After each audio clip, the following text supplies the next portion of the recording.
3 comportements ultra toxiques en amitié. Bonjour les amis, j'espère que vous allez bien et j'espère que vous passez une très belle journée aujourd'hui. Si tu ne me connais pas encore, je suis Solène Benini, ta coach en amitié pour t'apprendre à toi ainsi qu'à toutes les personnes qui le désirent comment connecter à leur sunshine intérieur pour justement attirer les bonnes personnes dans leur vie pour créer des amitiés on fire, des amitiés d'exception et justement balayer les amitiés toxiques parce que je pense que seul on va plus vite mais ensemble on va plus loin et que c'est un leurre total. Toutes les personnes qui se disent qu'elles veulent être seules, c'est pas vrai. Personne ne veut être seul, par contre personne ne veut être mal accompagné et ça c'est tout à fait compréhensible. Donc dans la vidéo d'aujourd'hui, ce qu'on va voir, c'est quels sont les 3 comportements ultra toxiques en amitié. C'est tout de suite.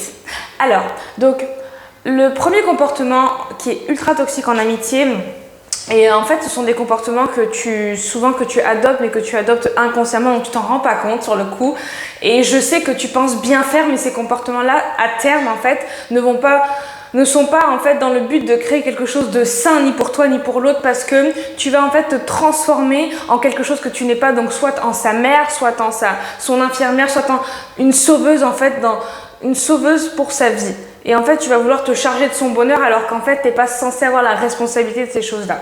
Donc, la première chose le premier comportement qui est ultra toxique dans une amitié, qui peut-être à la base était une bonne amitié, mais qui va se transformer en amitié toxique si ça continue, c'est le fait de vouloir résoudre les problèmes de ton ami à sa place. Alors je peux comprendre que quand la personne est dans la merde, quand la personne est dans des problèmes, tu as envie de l'aider. Mais si tu fais ça, en fait, tu vas créer une sorte de dépendance affective vis-à-vis de la personne, parce que la personne va se dire ok, si jamais j'ai un souci, quoi qu'il arrive, je peux te contacter toi, donc je peux contacter mon ami. Et en fait, tu risques d'être submergé de contacts, submergé d'appels, submergé d'SMS, submergé de messages, et tu risques de ne plus maîtriser la situation, parce que c'est bien de le faire une fois, peut-être 2 fois, mais le problème c'est que si tu le fais de façon répétée, la personne va s'habituer à se dire ok, en fait quoi qu'il arrive, il y a quelqu'un qui se charge de ma vie à ma place, et du coup même la personne va en fait elle va oublier de prendre ses propres responsabilités dans sa vie vu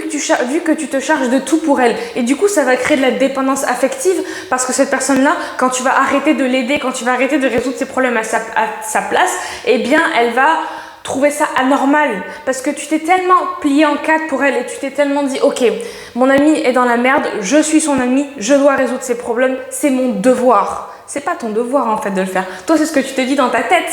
Tu te dis qu'en fait, tu as envie de voir ton amie heureuse. Donc, tu veux l'aider à trouver des solutions. Mais c'est une chose de l'aider à trouver des solutions, donc à l'orienter en lui donnant des conseils. C'en est une autre de se dire, ok, je vais créer un plan d'action.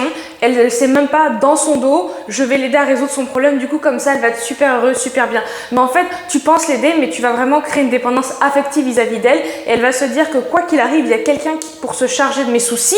Et du coup, en fait, le jour où tu vas arrêter de l'aider, elle va se demander pourquoi, ou il va se demander pourquoi, il va trouver ça anormal, et il ou elle va peut-être même te le reprocher. Donc attention à ça, attention à ce comportement qui en fait peut être à double tranchant et peut se retourner contre toi, même si c'était pas ton intention à la base, que ton intention c'était d'aider. Le deuxième comportement qui est ultra toxique en amitié, c'est le fait de faire des suppositions et de demander des justifications à ton ami. Qu'est-ce que j'entends par là?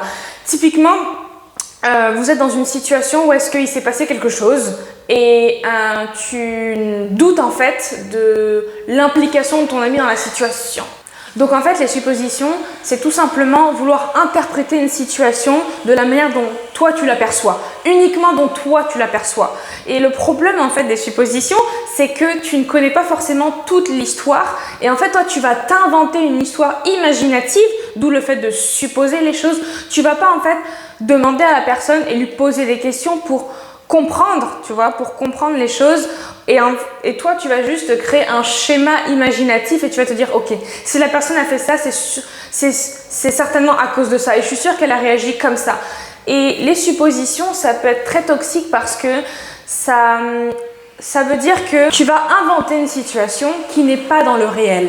Donc, si jamais ton amie, en fait, tu vas pas lui donner l'opportunité de résoudre le problème avec son témoignage à elle.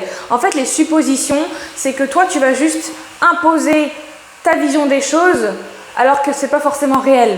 Tu tu vois. Et ça, c'est le problème. Donc les suppositions, c'est un gros problème et ça brise des amitiés, hein. Ça peut briser des amitiés, ça peut les fragiliser, mais ça peut aussi les briser. Et même toi, en faisant des suppositions, tu vas manquer d'estime de toi, tu vas manquer de confiance en ton ami. C'est surtout ça le problème des suppositions. Quand tu supposes quelque chose, tu vas perdre confiance en ton ami. Alors que la personne n'a même pas eu l'opportunité de te dire ce qu'elle en pense, n'a même pas eu l'opportunité d'expliquer ou de donner sa version de l'histoire, que toi tu vas supposer des choses qui ne sont pas réelles.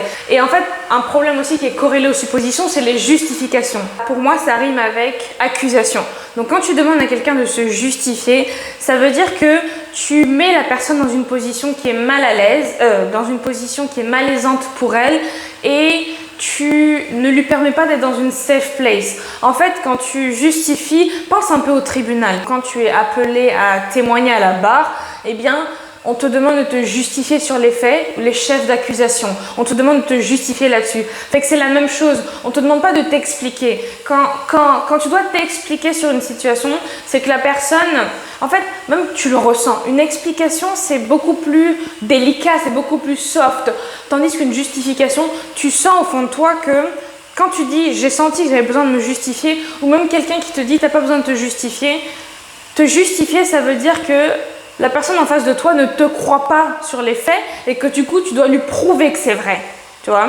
Et en fait, ton explication ne suffit pas. Tout simplement lui dire voici ce qui s'est passé, ça ne suffit pas. La personne, elle a besoin de preuves du fait que tu te justifies, que tu donnes un justificatif.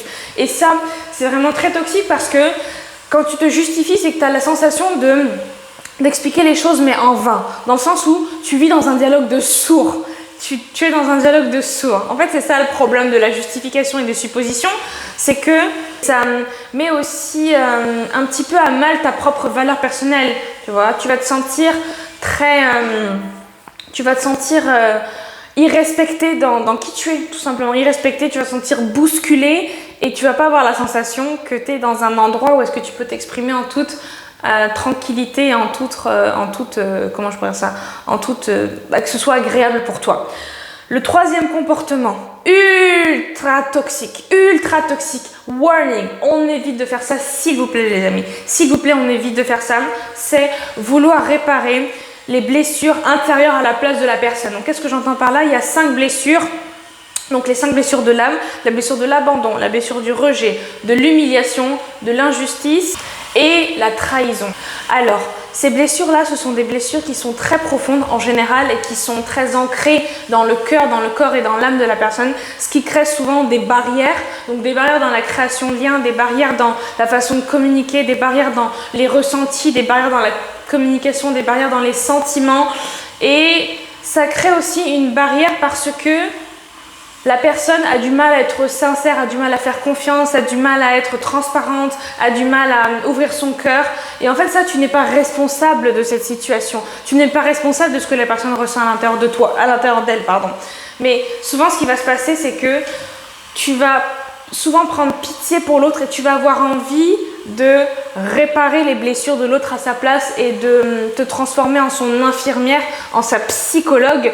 Et je peux comprendre que voir son ami souffrir, c'est dur, c'est délicat et tu as juste envie que la personne retrouve le sourire et qu'elle soit on fire comme avant. Le problème, c'est que t'improviser sa psychologue, ça ne marche pas, ça ne marche jamais. Au contraire, qu'est-ce que ça crée? Ça crée de la dépendance affective, mais une dépendance affective très forte au niveau de l'autre vis-à-vis de toi.